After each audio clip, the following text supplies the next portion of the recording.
and welcome to my channel. Today's video is part 2 in a series I'm making about how to pedal different style periods in classical music. In the last video, we explored how to approach pedaling in the Baroque and classical styles.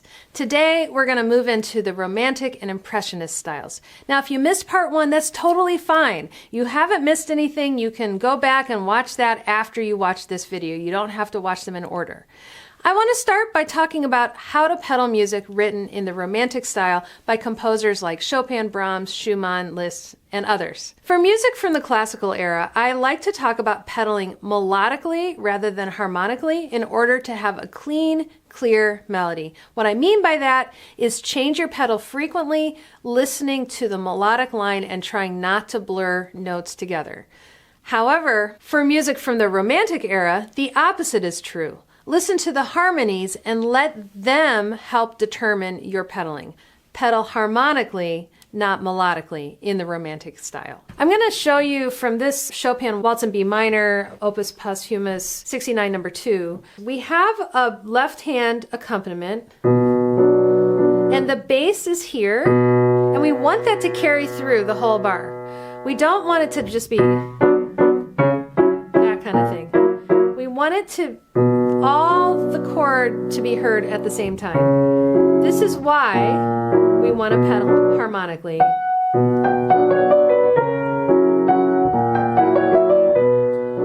First of all, this is what it sounds like without pedal at all.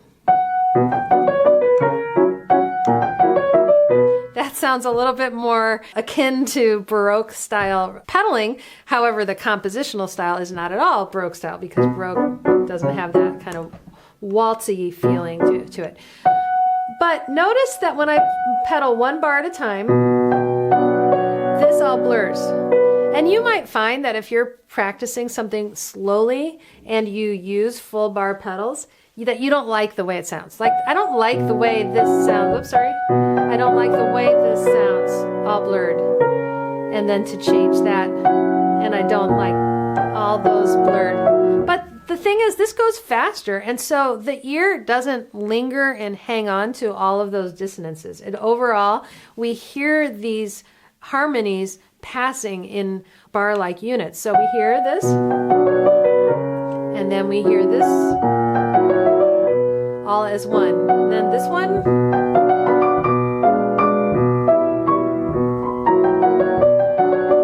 pedal, change. So every bar, I'm just pedaling the downbeat. I'm also not pedaling 100% all the way down. I'm going maybe 3/4 of the way down. Anyways, this is what it sounds like if I play full pedals all the way to the bottom.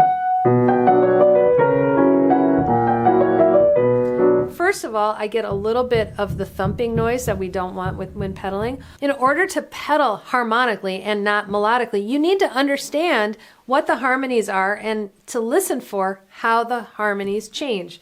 One common mistake I often see students make is to pedal for too long. They blur harmonies together that don't belong together. I want this harmony to be distinct from this harmony. If I play them, it sounds chaotic and displeasing. Sometimes students will listen more to the melody and not notice that they're blurring the harmony. So that's why it's very important to listen to the harmonies and let those guide the pedaling. And then change. When you pedal, think of lifting on the note where you want to change. Don't think of putting your foot down on the note you want to change. Think of lifting and doing a very quick up-down. So the pedal technique is actually lifting, lifting, lifting, and not down, up, down, up, down.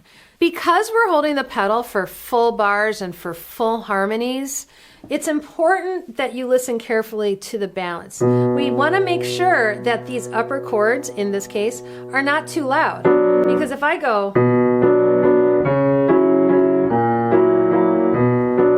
and the pedal's down for that whole time, because there's no dampers coming down to thin out the sound, it causes the left hand to get very very loud compared to the melody. This part of the piano, because the strings are like big and thick and much longer, this part of the piano is much more powerful than this part of the piano. However, the melody is often in this part of the piano and the accompaniment is in this part of the piano. And that's why it's really important to play quietly in the accompaniment. So here I have basically 3 levels to the texture. I have the melody, which I'm really bringing out. I'm playing it more than piano. I'm playing it pretty strong because I want to project. And then I have the bass line, which is the bottom of all these chords, and that's what I'm pedaling.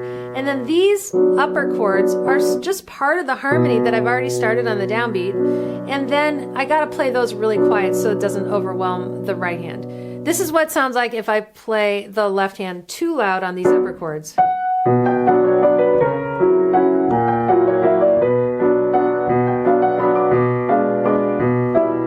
That you hear how loud that is. Now this is what it sounds like when I project the melody, play the bass strong as a supporting way, and then these really delicate and inside the sound of the other 2 voices.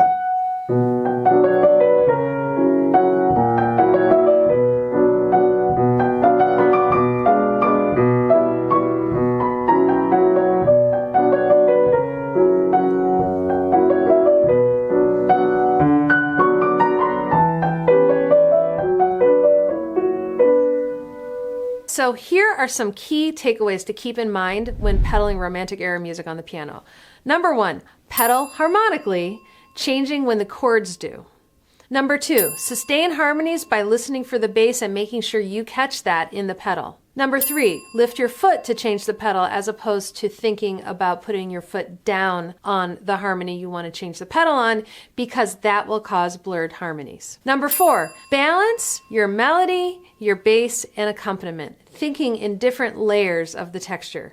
And number 5, use half and partial pedaling in order to increase your tonal control and range of colors. If you're still here watching by this point in the video, chances are you are enjoying the content. So I've got something else that you might really like. My weekly newsletter, Notes from the Piano Prof, is filled with practice tips, helpful resources, behind the scenes stories, and a lot of extras that don't make it into these YouTube videos. It's totally free and you can unsubscribe anytime if it's not your thing. You'll find the link to sign up in the description below this video. Now let's talk about pedaling in the Impressionist style. A lot of times people think, okay, well, you know, Impressionist style, it's blurry. I don't want to make it too distinct. But a lot of what I've just been talking about in the other styles applies to Impressionist style as well. So looking at the first arabesque, for example. In this piece, I have a lot of running notes. And I don't want to have it just sound like a wash of sound. I don't want it to sound muddy. I want to have some clarity. However, if I play with no pedal, it sounds like this. That doesn't sound very good. Doesn't sound very impressionistic. And if I pedal like every half bar or something, it sounds like this. Down, up, down. That sounds like kind of classical style. If I just use one long pedal, that's too much pedal. What we want to do is take some of the ideas about pedaling harmonically and pedaling melodically and apply both of them to the Impressionist era. The way that we're going to end up applying that is to, more often than not, pedal half pedals, pedal shallowly, don't put the pedal all the way down. And also listen for melodic notes and make sure that we are pedaling those as well. I'll show you a couple examples from the first arabesque. We have this opening, and we're going to pedal pretty much half bars. I'm doing change, change, change, change, because I want to hear that descending line. Some people might play. The reason I don't want to do that, I personally don't want to do that, because when you get quieter, you need to release the pedal, because the pedal makes the sound louder. So if I am trying this to have this come down, I need to change the pedal because when the pedal is down, it makes the sound more resonant. So I'm going to change. Now here I have a melodic line. I want to pedal each of those. Change.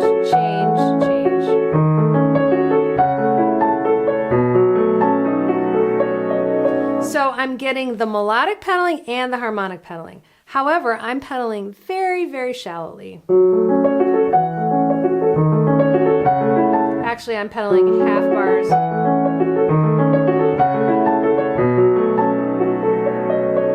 Now, this part, a lot of times people really over pedal. This is what it sounds like when I'm over pedaling it. The way that it sounds over pedaled is when you put the pedal down all the way. I put it all the way to the bottom. Instead, I'm going to half pedal. I'm going to just barely lift the dampers off the pedal, off the strings.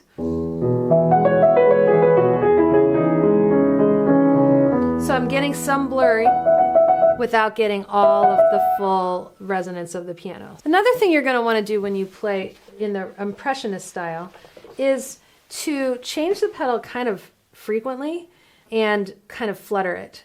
I'm going to show you, this is a Pagode from Estampes. So long pedal, but shallow. And I'm using the soft pedal as well for the color, if nothing else, to give it that muted feeling. And I want to have a little bit of half pedal so I can keep that bass resonating in the texture and in the sound.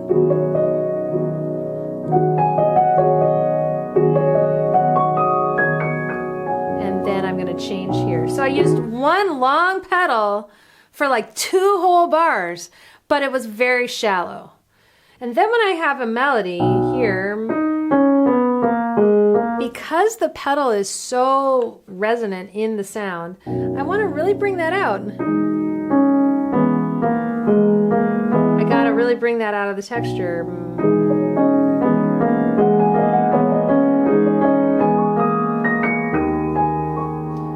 So when you're working on Impressionist music, it's very important to listen carefully to harmonic changes, listen to where the melody is, and use shallow, very nuanced pedal. You might change the pedal very frequently. You might use a little bit of soft pedal to change the color, and it's all, and there's a lot of range. There's a lot of options that you have when you're playing this kind of music. So use your ears and try to use the pedal to help create the tonal palette that you want and that this music has within it to offer. I want to take a moment to add that, strictly speaking, calling piano music by composers like Debussy and Ravel impressionistic can be slightly problematic because the composers themselves often resisted this label of being called impressionist composers. The term impressionism is borrowed from visual art and used to describe compositions that have a certain atmosphere, that evoke a certain mood and tonal color by blurring harmonies, and they kind of evoke pictures a lot of the times, and they create delicate textures. There's a kind of sound that we associate with Impressionist. I'm using this term, Impressionist style music, here because it is a term that is understood to describe this particular style of music as distinct from other post-tonal or 20th century musical styles. And so, in summary, here are some things to keep in mind when you're thinking about how to pedal in the Impressionist style. Number 1, pedal melodically and harmonically. I talked earlier about pedaling melodically in the classical style period and pedaling harmonically in the romantic style period. Those are, of course, generalizations, but they're meant to help guide you as you think about what to listen for. And with Impressionist style music, pedal melodically and harmonically. Listen for the chord changes and pedal so that the melody is clean and not overly blurred together. Which leads us to number 2, listen carefully and avoid overly blurry textures. Number 3, combine the damper pedal and a soft pedal sometimes for a wider palette of sounds and colors. Number 4, use partial and flutter pedaling to help maintain certain notes, including bass notes, in the texture without the whole texture getting too thick. And number 5, experiment to find the sound that appeals to you. This video is part 2 in a series of 2 videos where I'm talking about pedaling different style periods. In part 1, I talked about pedaling the Baroque and classical styles. If you didn't catch that, go ahead and click right up there in the corner to continue. If you found this video helpful, please be sure to like it, subscribe to my channel, and share it with someone who will find it useful. Good luck with your pedaling. I'll see you in the next video, and happy practicing!